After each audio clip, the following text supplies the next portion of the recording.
বাসাবাড়ি, কলকারখানা বা CNG station সব জায়গায় গ্যাস সংকট। চাহিদা উৎপাদনের ঘাটতি প্রায় ১,০০০ মিলিয়ন ঘনফুট। বিশেষজ্ঞরা বলছেন, সরকারের অবহেলা এবং ভুল পরিকল্পনায় দেশীয় উৎপাদন কমছে, যার মাসুল গুনছেন সাধারণ মানুষ। অথচ সীমান্ত ঘেঁষা প্রতিবেশী দেশগুলো চালিয়ে যাচ্ছে গ্যাস উৎপাদন। ইসমাইল হোসেন জনির ক্যামেরায় রাসেল আহমেদের রিপোর্ট। 6000 mAh ব্যাটারির one and only power master NextG N73। আঁকাবাঁকা গাড়ির লাইন সোজা করলে কিলোমিটার ছুঁই ছুঁই। এই দীর্ঘ অপেক্ষার মূল কারণ, গাড়িতে সিএনজি নিতে হবে। কয়েক ঘন্টা শেষে পাম্পে পৌঁছানো গেলেও গ্যাস কেনা যাচ্ছে সর্বোচ্চ ৩০০ থেকে ৩৫০ টাকার।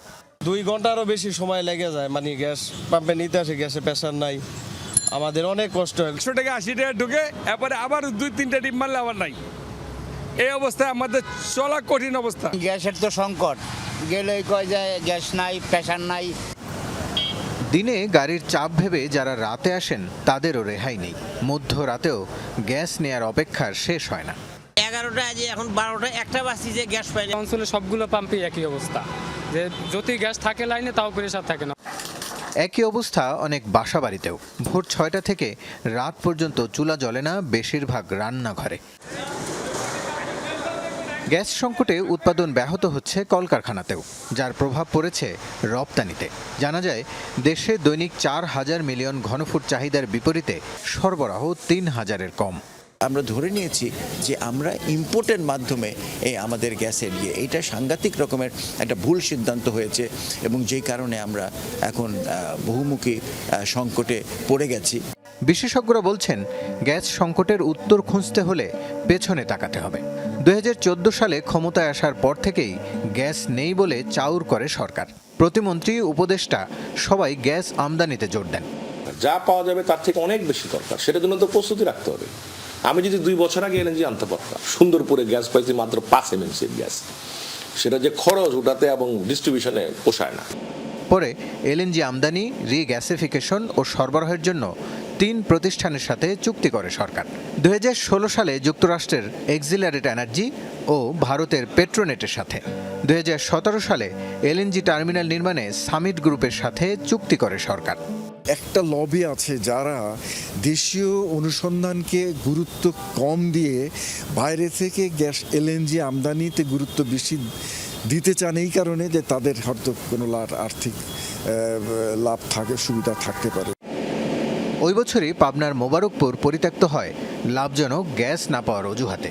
এরপর প্রায় বন্ধ হয়ে যায় দেশের গ্যাস অনুসন্ধান, ফলে কমতে থাকে মজুদ গ্যাসের পরিমাণ।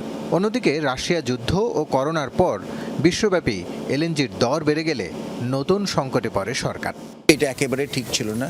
আমাদের গ্যাসের যে উত্তোলনের যে অবহেলা, আমি বলবো 10 বছর হয়েছে, এটা অত্যন্ত একটা শোচনীয় সিচুয়েশন ক্রিয়েট করেছে। বিশেষজ্ঞরা বলছেন, দেশের স্থলভাগের কেবল 10% অনুসন্ধান হয়েছে, বাকি 90% এখনও তেল গ্যাস খোঁজাই হয়নি অদৃশ্য কারণে। একদিকে স্থলভাগে সীমান্তের কাছাকাছি ত্রিপুরা ও পশ্চিমবঙ্গে গ্যাস তুলছে ভারত, আর বঙ্গোপসাগরে ব্লক SS-11 ও DS-12 এর সীমানা ঘেঁষে গ্যাস পেয়েছে মিয়ানমার। সু গ্যাস ফিল্ড থেকে 2014 সালে দ্রুত গ্যাস উত্তোলন করে দেশটি, যা তাদের 1/3 চাহিদা মেটায়। পাশাপাশি পাইপলাইনে $100 কোটি মূল্যের গ্যাস রপ্তানি করছে চীন ও থাইল্যান্ডে।